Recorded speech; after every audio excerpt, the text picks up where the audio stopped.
Hi, ഇന്ന് നമ്മുടെ guest ആയിട്ടുള്ളത് നമ്മളെ സിസ്ഗ്രീൻ എഞ്ചിനീയേഴ്സ് പ്രൈവറ്റ് ലിമിറ്റഡ് കമ്പനിയുടെ ഫൗണ്ടർ ആയിട്ടുള്ള ഫസൽക്കാണ്. പ്രോഡക്റ്റ് ക്വാളിറ്റി ഉള്ളതായിരിക്കും. നിങ്ങൾ ഇങ്ങനത്തെ ഒരാളാണെന്ന് പോലും മനസ്സിലാക്കാൻ ആൾക്ക് പറ്റിയിട്ടില്ല. അപ്പോൾ ഇതിൻ്റെയൊക്കെ മൊത്തത്തിൽ ഒരു ടേണിംഗ് പോയിന്റ് എന്തായിരുന്നു സംഭവം? സിസ്ഗ്രീനെ പറ്റി പറയുകയാണെന്നുണ്ടെങ്കിൽ 17 വർഷമായിട്ട് 2000-ലധികം കസ്റ്റമേഴ്സ് കേരളത്തിനകത്തും പുറത്തും ഇതിനോടകം അവർക്ക് ഉണ്ടാക്കാൻ കഴിഞ്ഞിട്ടുണ്ട്. ഹായ് ഫസൽക്ക. ഹായ്. ഓക്കെ, നിങ്ങളിപ്പോൾ ഏകദേശം 2010 സ്റ്റാർട്ട് ചെയ്തിട്ട് ഇപ്പോൾ 16 വർഷത്തോളം ഇപ്പോൾ പിന്നിട്ടു. നമ്മൾ ആ ഒരു എക്സ്പീരിയൻസും കാര്യങ്ങളും നമുക്കൊന്ന് ഷെയർ ചെയ്ത് തരാൻ പറ്റും? തീർച്ചയായും ഷെയർ ചെയ്യാലോ. ഓക്കെ.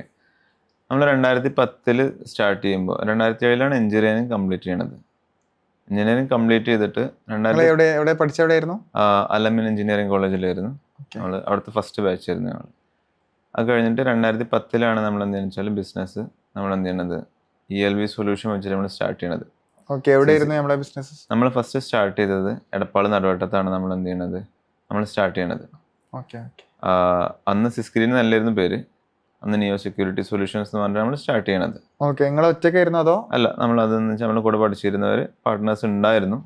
പിന്നെ അവിടുന്ന് നമ്മൾ എന്ത് ചെയ്തെന്ന് പറഞ്ഞു കഴിഞ്ഞാൽ പിന്നെ അത് കുറച്ച് കഴിഞ്ഞിട്ട് പിന്നെ എന്ത് ചെയ്തു, പാർട്ട്നേഴ്സ് ഓരോരുത്തരും ജോലി ഇതൊക്കെ ആയിട്ട് ഗൾഫിലേക്കൊക്കെ എന്ത് ചെയ്തു, ഓരോരുത്തർ പോയി പിന്നെ ഒറ്റയ്ക്ക് എന്ത് ചെയ്താൽ ബിസിനസ് ഏറ്റെടുക്കേണ്ടി വന്നു. അവിടുന്ന് അതിൽ ഒരുപാട് ഫസ്റ്റ് ഇതിലെന്ന് പറഞ്ഞു കഴിഞ്ഞാൽ അന്നത്തെ കാലത്ത് CCTV എന്നൊക്കെ പറയുന്നത് 2010 CCTV എന്ന് പറയുന്നത് ഒരു ലക്ഷറി ആയിരുന്നു. ആളുകൾക്ക് എന്ന് വെച്ച് കഴിഞ്ഞാൽ അന്ന് ഇൻസ്റ്റാളേഴ്സ് ബാക്കിലൊക്കെ ഒന്നല്ലെങ്കിൽ തൃശ്ശൂർ അല്ലെങ്കിൽ കാലിക്കറ്റ് ഇവിടുന്ന് വന്നിട്ടാണ് നമ്മുടെ ഏരിയയിലൊക്കെ ഇൻസ്റ്റാളും ബാക്കിലും ചെയ്തിരുന്നത്. ആളുകൾക്ക് ആവശ്യക്കാരും കുറവായിരുന്നു. കാരണം ലക്ഷറി എന്ന് പറഞ്ഞു കഴിഞ്ഞാൽ അത്രയും അത്യാവശ്യക്കാരും മാത്രമാണ് ഇത് ഇൻസ്റ്റാൾ ചെയ്യുന്നത്. ആളുകൾക്ക് ഇതിനെ കുറിച്ച് ചിന്തിക്കുന്നതന്നെയല്ല. അതാണ് ലക്ഷറി എന്ന് പറയാനുള്ള കാരണം. അപ്പോൾ ആ രീതിയിൽ നമ്മൾ അന്ന് മാർക്കറ്റ് ചെയ്ത് നമ്മൾ ആളുകളുടെ അടുത്ത് എന്ത് ചോദിച്ചാൽ മാർക്കറ്റിങ്ങും അതേപോലെ തന്നെ ഇൻസ്റ്റലേഷനും അതിൻ്റെ ബില്ലിങ്ങും ഇതൊക്കെ എന്ന് പറഞ്ഞു കഴിഞ്ഞാൽ നമ്മൾ തന്നെയാണ് ആദ്യത്തിൽ ചെയ്തിരുന്നത്. വയർ പുള്ളിങ് നമ്മൾ ചെയ്യുന്നുണ്ടാവും. അതേപോലെ തന്നെ നമ്മൾ മാർക്കറ്റിങ് നമ്മൾ പോകുന്നുണ്ടാവും. ചില സീനിൽ നമ്മൾ കണ്ടിട്ടില്ലേ, പുറത്തുനിന്ന് ലുങ്കിത്തുന്നെടുത്ത് നിന്നിട്ട് കോട്ടിട്ടിരിക്കുന്ന രീതിയിലുള്ള ആ അവസ്ഥയിലൊക്കെ നമ്മൾ വെച്ചാൽ ഫസ്റ്റ് സ്റ്റാർട്ടിങ്ങിൽ നമ്മളതൊക്കെ കടന്നു പോന്നിട്ടുള്ളത്. ഒരു വൺ മാൻ ഷോ ആണ് സംഭവം. വൺ മാൻ ഷോ എന്ന് പറഞ്ഞാൽ ബാക്കിയുള്ള സ്റ്റാഫും ബാക്കിയുള്ളതൊക്കെ ഉണ്ടാവും. പക്ഷെ സ്റ്റാഫ് ഉണ്ടെങ്കിൽ കൂടി അവരുടെ അടുത്ത് കംപ്ലീറ്റ് ആയിട്ട് അന്ന് ആരും ഇതിനെക്കുറിച്ച് പഠിച്ചവരോ അല്ലെങ്കിൽ കാര്യമായിട്ട് അങ്ങനെയുള്ളത് ആരും എന്തില്ല വെച്ചാൽ ഇല്ല. ഇപ്പൊ ഇന്ന് പറഞ്ഞു കഴിഞ്ഞാൽ എല്ലാ ഇലക്ട്രീഷ്യന്മാരും എല്ലാവരും ഇന്ന് CCTV ചെയ്യുന്നവരാണ്. എല്ലാവർക്കും ഇത് ഈസി ഇതാണ്, ആക്സസ് ആണ് സംഭവം. കോമൺ ആയിട്ട് ഇന്ന് ലക്ഷറി അല്ല, ഇന്ന് ആവശ്യമാണ് ആളുകൾക്ക്, അത്യാവശ്യം എന്നുള്ള രീതിയിലേക്ക് മാറി തുടങ്ങണം. കാരണം എല്ലാ സ്ഥലത്തും സർവൈലൻസ് ഉണ്ട്, റൂളായിട്ട് വരെ. അതെ. അപ്പോൾ ആ രീതിയിൽ അന്നുണ്ടായിരുന്നു. പിന്നെ ഓട്ടോമേഷൻ എന്നൊക്കെ പറയുന്നത് എന്ന് പറഞ്ഞാൽ വിദൂര സാധ്യതകളാണ് അന്നൊക്കെ. അതെ, ആരും അതിനെപ്പറ്റി ആലോചിക്കുന്നതല്ല. കാരണം അന്നൊക്കെ ഓട്ടോമേഷൻ എന്ന് പറഞ്ഞു കഴിഞ്ഞാൽ ഷ്നൈഡറിന്റെ ഓട്ടോമേഷന് അതൊക്കെ വൈസ് ആ രീതിയിലൊക്കെ ഉള്ള ഹെവി ഇതായിട്ടുള്ള രീതിയിലുള്ള ഓട്ടോമേഷൻസ് മാത്രമാണ് അന്ന് അവൈലബിൾ ആയിട്ടുണ്ടായിരുന്നത്. അപ്പം അത്രയും എക്കണോമിക്കലി അപ്പർ ലെവൽ ക്ലാസ്സിലുള്ള ആളുകൾക്ക് മാത്രമാണ് എന്ത് ചെയ്തിരുന്നത് ഓട്ടോമേഷനൊക്കെ ചിന്തിച്ചിരുന്നത്. നമ്മൾ സ്വന്തമായിട്ട് ടോപ്പ് ലെവലൊന്നും ഉണ്ടാവില്ല, ഒരു ബേസിക് എല്ലാതും ചെയ്തിരുന്നു.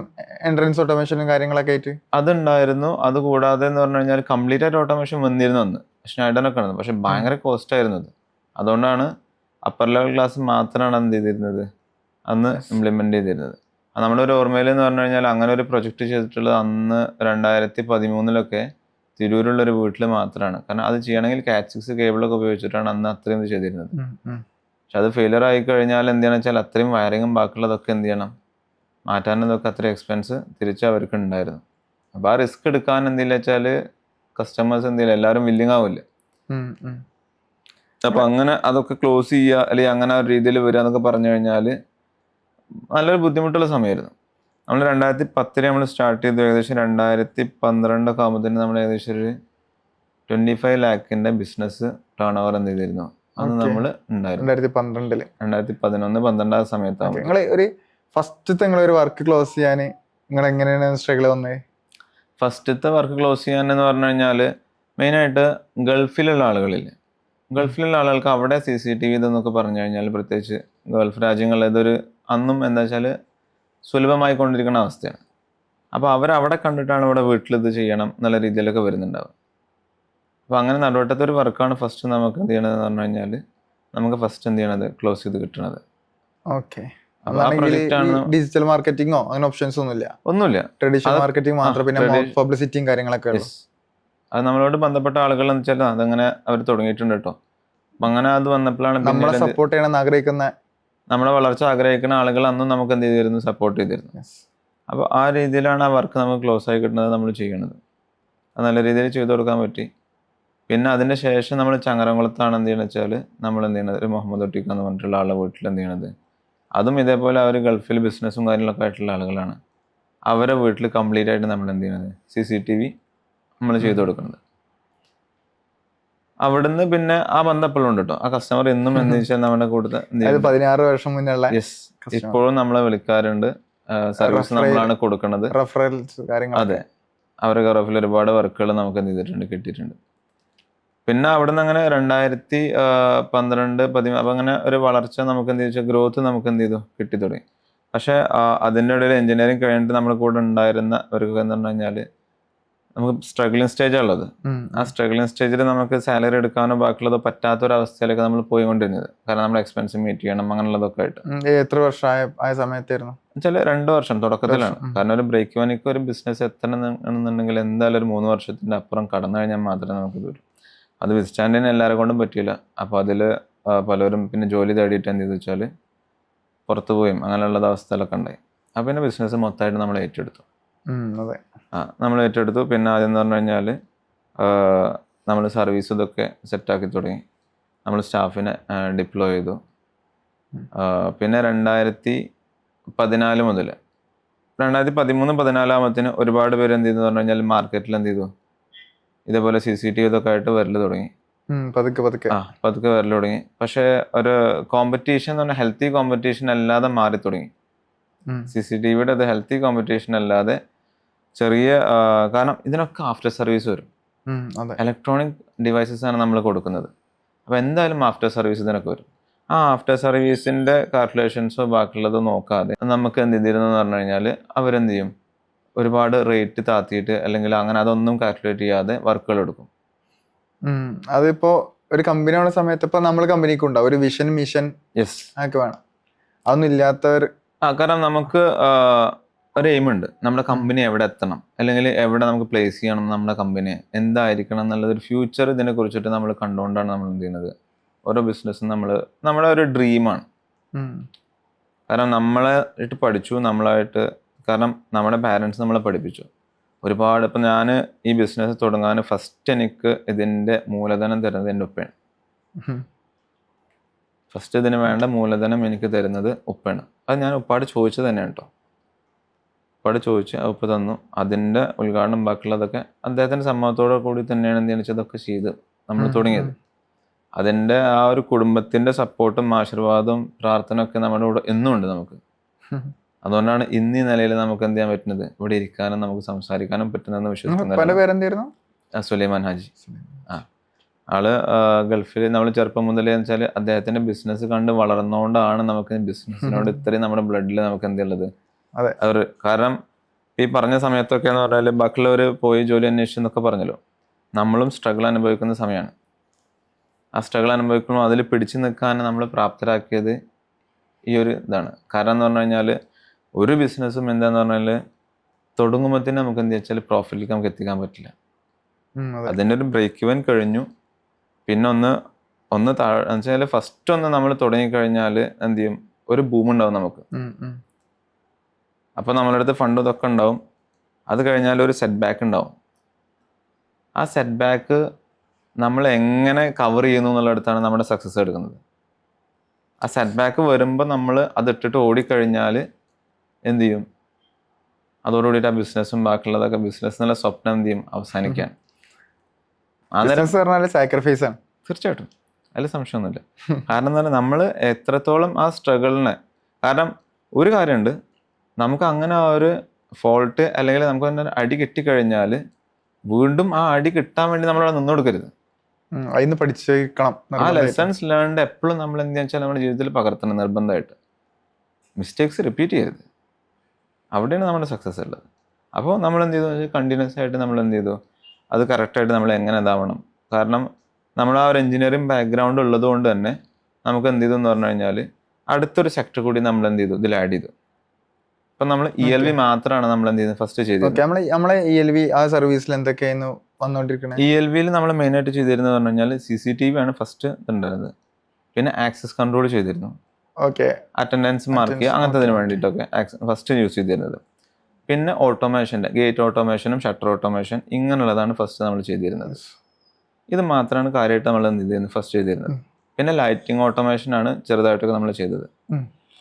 അത് കഴിഞ്ഞിട്ട് ഇതൊക്കെ ഇതിൻ്റെ സൈഡ് ബൈ സൈഡായിട്ട് നമ്മൾ ചെയ്തുകൊണ്ടിരുന്നു.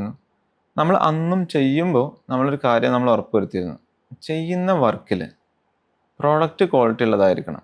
അത് അന്നും ഇന്നും നമ്മൾ കീപ്പ് ചെയ്യുന്ന ഒരു കാര്യമായിട്ടോ. ചെയ്യുന്ന പ്രോഡക്റ്റ് ക്വാളിറ്റി ഉള്ളതായിരിക്കണം. അന്ന് IR ലാബ് എന്നൊക്കെ പറഞ്ഞിട്ടൊരു ക്യാമറ വന്നിരുന്നു. ഇന്ന ബ്രാൻഡ് സത്യം പറഞ്ഞാൽ ഇപ്പം ഇല്ല എന്നാണ് ഞാൻ മനസ്സിലാക്കുന്നത്. CCTV ഇതിൽ അന്ന് 480 TV ലൈനൊക്കെയാണ് അതിൻ്റെ ക്ലാരിറ്റി, അല്ലെങ്കിൽ 1 MP ഒക്കെയാണ് അതിൻ്റെ ക്ലാരിറ്റി ഞാൻ മനസ്സിലാക്കുന്നത്. അന്ന് മറ്റേ ഹിക്യൂഷനും ആ ബ്രാൻഡുള്ള ഹിക്യൂഷൻ ഉണ്ട്. പക്ഷേ ഹിക്യൂഷനൊക്കെ എന്ന് പറഞ്ഞു കഴിഞ്ഞാൽ പ്രീമിയം ബ്രാൻഡ്സ് ആണ് അന്നത്തെ കൺസെപ്റ്റ്. റേഷാർപ്പ് എന്നൊക്കെ പറഞ്ഞിട്ടുള്ള അന്നാണ് ഒരു എക്കണോമിക് ബ്രാൻഡ് ഇതൊക്കെ ഉള്ളത്. ഈ IR ലാബൊക്കെ എന്നും നമ്മൾ ഇൻസ്റ്റാൾ ചെയ്ത് വർക്ക് ചെയ്യുന്നത് കേട്ടോ. ആളുകൾ എന്ന് വെച്ച് കഴിഞ്ഞാൽ അപ്ഡേറ്റ് ചെയ്യാതെ, പക്ഷേ ചില ഷോപ്പുകളൊക്കെ നമ്മൾ ഇന്നും ഞങ്ങള് ജനറേഷനായി കണ്ടിട്ടില്ല. എന്നാലും നമ്മൾ വലിയ ഡിഫറൻസും ഇല്ല. പക്ഷെ എന്നിട്ടും ഈ 480 TV ലൈൻ എന്നൊക്കെ പറയുമ്പോൾ നിങ്ങൾക്ക് ചിന്തിക്കാൻ പോലും നിങ്ങൾക്ക് പറ്റില്ല. 480 TV ലൈൻ എന്നൊക്കെ പറയുമ്പോൾ ഇന്ന് എത്രയാണ് മെഗാപിക്സലിലാണ് എന്ത് ക്ലാരിറ്റി അല്ലെങ്കിൽ അതിന്റെ റെസൊല്യൂഷൻ പറയാം. അന്ന് TV ലൈനിലാണ് എന്ത് ചെയ്തെന്ന് വെച്ചാൽ റെസൊല്യൂഷൻ പറയുന്നത്. അപ്പോൾ അത് ആ ഒരു ടോട്ടലി എന്താന്ന് പറഞ്ഞു കഴിഞ്ഞാൽ അന്നത്തെ ഇതിൽ നമ്മൾ എന്ത് വെച്ചാൽ ചെയ്തു പോകുന്നു തുടങ്ങി. അന്ന് ചെയ്യുമ്പോൾ വെച്ചാൽ പ്രോഡക്റ്റ് ക്വാളിറ്റി ഉള്ളതായിരിക്കണം. കാരണം ആ ക്വാളിറ്റി പ്രോഡക്റ്റ് കൊടുത്തുകൊണ്ടാണ് ഇന്നും എന്ത് ചെയ്യുന്നത് വെച്ചാൽ അത് അവിടെ വർക്ക് ചെയ്യണത്. അപ്പം അങ്ങനെ ഒരു സംഭവം നമ്മൾ കൊടുക്കുന്ന സമയത്ത് അത് നമ്മളെ ബഡ്ജറ്റും നമ്മളെ പ്രൊപ്പോസലിനൊക്കെ നല്ല രീതിയിൽ ബാധിക്കൂലേ? ഇപ്പൊ മേ ബി റിജക്ഷൻ വരാൻ ചാൻസ് വളരെ കൂടുതലാണ്. കസ്റ്റമറെ നമ്മൾ എന്ത് ചെയ്യുന്ന വെച്ചാൽ ഫസ്റ്റ് നമ്മൾ പറഞ്ഞു കൊടുക്കും ഇന്ന രീതിയിലാണ് നല്ലത്. അത് അവർക്ക് അവയർനെസ് അല്ലെങ്കിൽ നമ്മൾ 2-3 ടൈപ്പ് ഓഫ് പ്രപ്പോസൽസ് അവർക്ക് എന്ത് ചെയ്യുന്ന പറഞ്ഞാൽ നമ്മൾ കൊടുക്കും.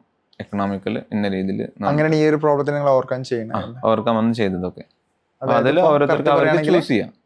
കറക്റ്റായി പറയുകയാണെങ്കിൽ എങ്ങനെയായിരിക്കും എന്ന് പറഞ്ഞു കഴിഞ്ഞാൽ ഇപ്പോൾ നിങ്ങളുടെ ബഡ്ജറ്റ് എന്ന് പറഞ്ഞു കഴിഞ്ഞാൽ അത് നിങ്ങൾക്കാണ് കറക്റ്റായിട്ട് അറിയാം. ഫസ്റ്റ് നിങ്ങളായിട്ട് മീറ്റ് ചെയ്യുമ്പോൾ നമ്മൾ പറയുകയാണ് ഇന്ന രീതിയിലുള്ള പ്രപ്പോസൽസ് ഇന്ന പ്രൊഡക്റ്റുകൾ അവൈലബിൾ ആണ്.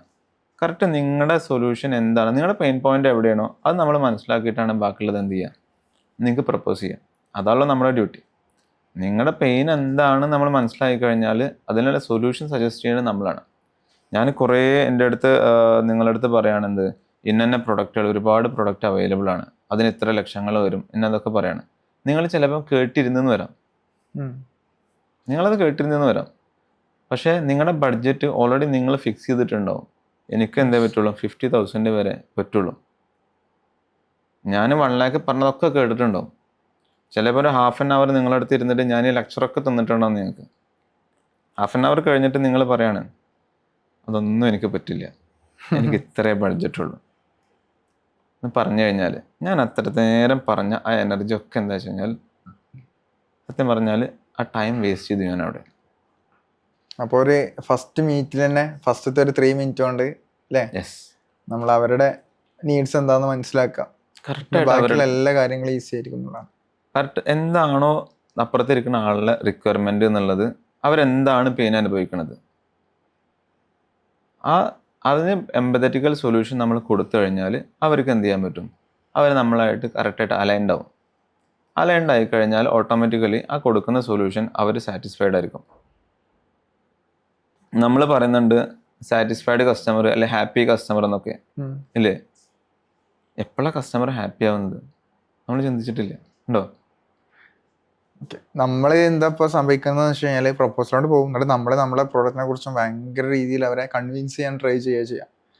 അതിൻ്റെ ഇടയിൽ അവരുടെ പ്രോബ്ലം മനസ്സിലാക്കാനുള്ള ടൈം നമുക്ക് കിട്ടുന്നില്ല, ഉണ്ടാവാറില്ല. അതാണ് നമ്മൾ ചിന്തിക്കാറില്ല. അത് എന്റെ പ്രൊഡക്റ്റ് എനിക്ക് വെക്കണം, അത് അവരെ പിടിപ്പിക്കണം എന്നുള്ള രീതിയിലാണ് പോവാ അല്ലേ? അത് കസ്റ്റമറിന് ഫീൽ ചെയ്യും അങ്ങനെ നമ്മളെ പെർഫോമൻസ് കാരണം.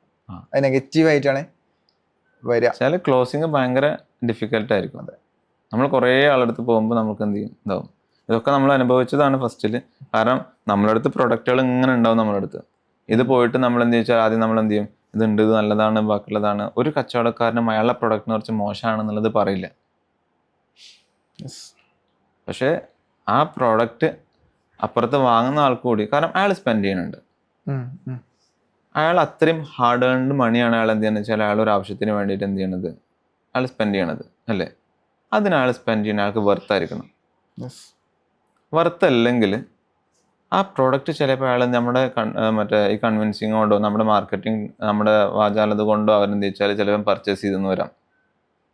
പക്ഷെ അത് പർച്ചേസ് ചെയ്തിട്ട് അവർ യൂസ് ചെയ്യുമ്പോൾ അവരുടെ ആവശ്യത്തിനുള്ള യൂസേജ് അതിലില്ല, അല്ലെങ്കിൽ അത്രയും ആവശ്യമില്ല എന്ന് അവർക്ക് എപ്പോഴെങ്കിലും ഫീൽ ചെയ്ത് കഴിഞ്ഞാൽ ഓട്ടോമാറ്റിക്കലി അവരുടെ ഉള്ളിൽ നിന്ന് വരുന്നൊരു ഫീലിംഗ് ഉണ്ട്, അവൻ എന്നെ പറ്റിച്ചു എന്നുള്ളത്.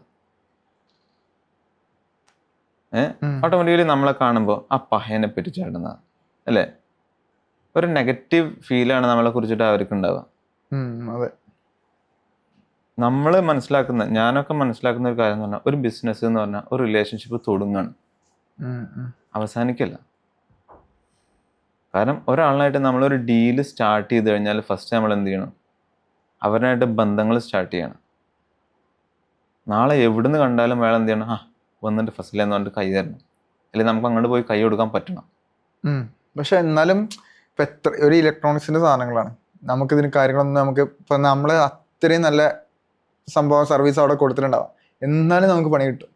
അങ്ങനെ നിങ്ങൾ അപ്പോൾ മാനേജ് ചെയ്യാറ്? ഇല്ല, നമുക്ക് ഈ പറഞ്ഞ രീതിയിലുള്ള ബുദ്ധിമുട്ടുകൾ വരും. അപ്പം നമ്മളിതൊക്കെ പറഞ്ഞു കൊടുത്തു, അവരെ പെയിൻ പോയിന്റ് നമ്മൾ എന്ത് വെച്ചാൽ പോയിന്റ് ഔട്ട് ചെയ്തു, അവർക്ക് വേണ്ട സൊല്യൂഷൻസ് കൊടുത്തു. അപ്പോൾ ഇതൊക്കെ കാര്യങ്ങൾ, ഇതിൻ്റെ വാറണ്ടി ഇതൊക്കെ നമ്മൾ പറഞ്ഞു കൊടുത്തു. നമുക്ക് അതിന് ശേഷം ഒരു പ്രശ്നം വരികയാണ്. ഇപ്പോൾ ഇതേ പറഞ്ഞതുപോലെ എന്താ വെച്ചാൽ കണ്ടിന്യൂസ് റിപ്പീറ്റഡ് കംപ്ലയിൻറ്റ്സ് അല്ലെങ്കിൽ സർവീസ് ഇതായിട്ടൊക്കെ വരികയാണ്, പ്രശ്നങ്ങളൊക്കെ വരികയാണ്. ഉണ്ടായിട്ടുണ്ട്, നമുക്ക് ഒരുപാട് ഉണ്ടായിട്ടുണ്ട് അങ്ങനെ പ്രശ്നങ്ങളുണ്ടാവും, റിപ്പീറ്റഡ് കംപ്ലയിൻറ്റ്സ്. ചിലപ്പോൾ ഒരേ കംപ്ലയിൻറ്റ് നമ്മൾ സോൾവ് ചെയ്തിട്ട് പോകുന്ന കഴിഞ്ഞിട്ട് 2 ദിവസം കഴിഞ്ഞ് വീണ്ടും റിപ്പീറ്റഡ് കംപ്ലയിൻറ്റ്സ് വരും, സെയിം ഇഷ്യൂ ആയിരിക്കും. അപ്പോൾ നമ്മൾ അത് കണ്ടു കഴിഞ്ഞാൽ അതിനുള്ള സൊല്യൂഷൻസ് ഇതൊക്കെ നമ്മൾ കൊടുക്കും. അപ്പോൾ കറക്റ്റായിട്ട് എന്താണ് കംപ്ലയിൻറ്റ് എന്ന് നമ്മൾ എപ്പോഴാണോ അത് പോയിന്റ് ഔട്ട് ചെയ്ത് നമുക്ക് റെക്ടിഫൈ ചെയ്യാൻ പറ്റുന്നത്, അവിടെയാണ് നമുക്ക് എന്ത് ചെയ്യുക, അതിന് സക്സസ് കിടക്കുന്നത്. അപ്പോൾ അത് പറ്റിയിട്ടില്ലെങ്കിൽ അവിടെ നമ്മൾ അവിടെ സ്റ്റാൻഡ് ബൈ വെച്ചിട്ട് ആ പ്രോഡക്റ്റ് ചിലപ്പം എന്ത് ചെയ്യാൻ പറ്റില്ല എന്ന് പറഞ്ഞു കഴിഞ്ഞാൽ, ഇപ്പോൾ നിങ്ങളുടെ സൈറ്റിൽ വന്നിട്ട് കംപ്ലീറ്റ് ആയിട്ട് എനിക്ക് എന്ത് ചെയ്യാൻ പറ്റില്ല വെച്ചാൽ ടെസ്റ്റ് ചെയ്യാൻ പറ്റില്ല. ആ കംപ്ലൈൻറ്റ് ഫുള്ളായിട്ട് ലാബിലേക്ക് എത്തിക്കേണ്ടി വരും. കാരണം എന്ന് പറഞ്ഞു കഴിഞ്ഞാൽ ഇപ്പോൾ ഒരു സിസ്റ്റം ഓഫ്ലൈൻ ആവാണ്, പർട്ടിക്കുലർ ടൈമിൽ മാത്രമാണ് ഓഫ്ലൈൻ ആവണത്. നമ്മൾ പോയിട്ട് ഇത് കണക്ട് ചെയ്ത് അപ്പോൾ ഓൺലൈൻ ആവും, അയാളെ മൊബൈൽ വ്യൂ ഓൺലൈനിലായിരിക്കും, കുറച്ച് കഴിഞ്ഞത് ഓഫ്ലൈൻ ആവും. സിസ്റ്റം ഫെയിലിയർ, എന്തോ ഒരു പ്രശ്നമുണ്ട്. അപ്പോൾ നമ്മൾ എന്ത് ചെയ്യുന്ന പറഞ്ഞു കഴിഞ്ഞാൽ അത് വീണ്ടും റീസെറ്റ് ചെയ്ത് നമ്മൾ വീണ്ടും അവരുടെതൊക്കെ കൊടുത്ത് കാര്യങ്ങളൊക്കെ സെറ്റ് ചെയ്ത് കഴിഞ്ഞാലും വീണ്ടും എന്ത് ചെയ്യണം, ഇതേപോലെ സമ്മതിക്കാൻ വിചാരിക്കുക. അവിടെ വെച്ചിട്ട് നമുക്ക് എന്ത് ചെയ്യാൻ പറ്റില്ല, ഒരു വീട്ടിൽ എത്ര നേരം നമ്മൾ സ്പെൻഡ് ചെയ്യുക, അല്ലെങ്കിൽ ഒരു സ്ഥാപനത്തിൽ എത്ര നേരം നമ്മൾ ഇതിന് മുന്നിലിരിക്കുക. നിർബന്ധമായിട്ട് ചെയ്യേണ്ടതെന്ന് പറഞ്ഞു കഴിഞ്ഞാൽ ഒരു സ്റ്റാൻഡ് ബൈ വെക്കുക. അവരുടെ ഫങ്ഷൻസ് അവിടെ നടക്കണം, റെക്കോർഡിംഗ് ആയാലും സർവൈലൻസ് ആയാലും അവരവിടെ നടക്കണം, അത് നടന്നോട്ടെ. ആ സർവൈലൻസ് നടക്കുമ്പോൾ തന്നെ നമുക്ക് എന്ത് ചെയ്യാം, ഇത് കൊടുന്നു കഴിഞ്ഞാൽ നമ്മുടെ ഇവിടെ വെച്ചിട്ട് നമുക്ക് എന്ത് ചെയ്യാം, നമ്മുടെ ലാബിൽ അല്ലെങ്കിൽ നമ്മുടെ ഓഫീസിൽ നമുക്ക് കൊടുന്ന് വെച്ച് നമ്മൾ ടെസ്റ്റ് ചെയ്ത് കഴിഞ്ഞാൽ നമുക്ക് കറക്റ്റായിട്ട് മനസ്സിലാവും നമ്മുടെ ഡിവൈസ്, നമ്മൾ കൊടുത്ത ഡിവൈസിൻ്റെ കംപ്ലൈൻ്റ് ആണോ, അത് അവിടുത്തെ നെറ്റിൻ്റെ കംപ്ലൈൻ്റ് ആണോ എന്താണെന്നുള്ളത്. നമുക്ക് അതിന് ടൈം കിട്ടും. ടൈം എടുത്ത് ചെയ്യേണ്ട ചില കാര്യങ്ങളുണ്ടാവും, അത് മനസ്സിലാക്കിയിട്ട് കസ്റ്റമറോട് പറഞ്ഞു കൊടുക്കണം, ഇന്നതാണ് ഇന്ന കാര്യങ്ങളാണെന്നുള്ളത്. നമ്മൾ ജെന്യുവിനായിട്ട് കസ്റ്റമറോട് പറഞ്ഞാൽ മതി, അവർ അംഗീകരിക്കാൻ തയ്യാറാണ്. ഒരു കസ്റ്റമറും എന്ത് ചെയ്യില്ല എന്ന് പറഞ്ഞു കഴിഞ്ഞാൽ നമ്മൾ അവരോട് ഇപ്പം ശരിയാക്കി തരട്ടാ, ഇപ്പം ഇത് ശരിയാവട്ടാ, അങ്ങനെ നമ്മൾ ഫേക്ക് പ്രോമിസുകൾ കൊടുത്തിട്ട് നമുക്ക് തന്നെ അറിയാമെന്ന് വെച്ചാൽ ഇത് നേരാവില്ല, അല്ലെങ്കിൽ ഇത് വീണ്ടും വരും എന്നുള്ളത്. അത് അറിഞ്ഞുകൊണ്ട് കസ്റ്റമറുടെ അടുത്ത് നമ്മൾ പറയുകയാണ് എന്ത് ഇപ്പം ശരിയാവും എന്ന് പറഞ്ഞു കഴിഞ്ഞാൽ അവർ ഭയങ്കരമായിട്ട് അപ്പോൾ വേറെ ആളെ തേടി പോരും. നിങ്ങൾക്ക് എന്താ വെച്ചാൽ കസ്റ്റമർ മിസ്സാവും. ആ നേരം കറക്റ്റായിട്ട് പറഞ്ഞു കൊടുക്കുക, ഇന്നതാണ് പ്രശ്നങ്ങൾ, അത് കൊണ്ടുപോയിട്ട് ചെക്ക് ചെയ്യണം. അപ്പോൾ അതിനെന്താ വെച്ചാൽ പകരം നിങ്ങൾക്ക് ഇത് വെച്ചാൽ എന്നിട്ട് എന്ത് ചെയ്യുക, റെക്ടിഫൈ ചെയ്തിട്ട് വന്നിട്ട് ഫിറ്റ് ചെയ്യായിട്ട് വന്നു, പ്രശ്നം തീർന്നില്ലേ.